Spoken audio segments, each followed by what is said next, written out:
जी नमस्ते madam, good morning. Madam मैं अरुण शर्मा आया हूँ यूपी से। जी आपसे कुछ क्वेश्चन करने के, क्योंकि आप ही हैं, हमको मालूम चला है कि आप बस्ती गई थी जो शादी का आप स्टेज पर खड़ी हुई थी। जी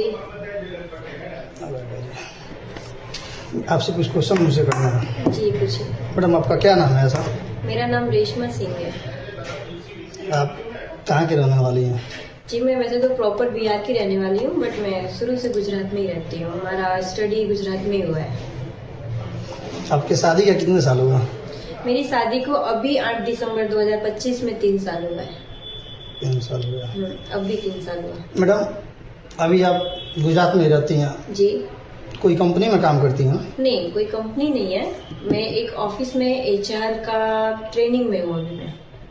जो आपकी सैलरी मिलता है वो सैलरी से आपका खर्चा चल जाता है? नहीं, वो एक्चुअली सैलरी नहीं, बस मुझे डेली का जो रेगुलर थोड़ा बहुत खर्चा है वही मिलता है। उससे मेरा खर्चा तो नहीं चलता है, बट क्या करें, उसी में चलाते हैं।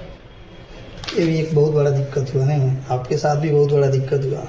मैडम आपसे एक और क्वेश्चन है मेरा जी कि आपकी जो शादी हुआ था वो कहाँ हुआ था? जी गाँव हुआ था कि गुजरात हुआ था? नहीं, गुजरात में ही हमने पहले 30/3/2022 को कोर्ट मैरिज किया था अपना झगड़िया में।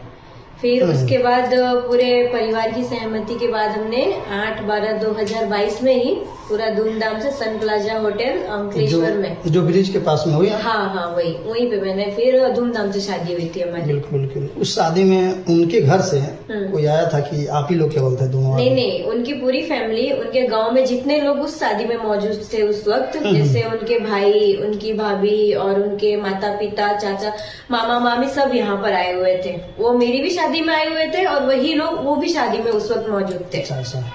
मैडम एक बात और मैं आपसे पूछना चाहता हूँ जी कि क्या मैटर हुआ कि आप लोग दोनों आदमी अलग हो गए एक दूसरे के साथ से?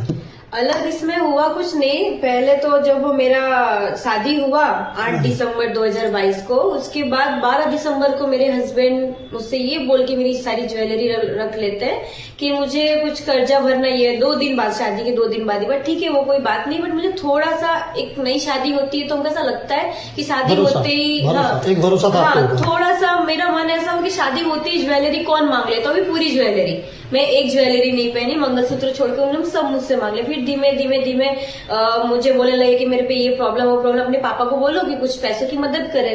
मैं बोली ऑलरेडी शादी में इतना खर्चा हो चुका है, इतना फर्नीचर दिया, शादी में होटल में शादी की, तो खर्चा तो हुआ होगा। तो बोलते हैं कि ठीक है। फिर उनके जो पापा हैं उन्होंने अपने ही फ्रेंड के पास मुझे जॉब पे लगाया एज एन अकाउंटेंट में।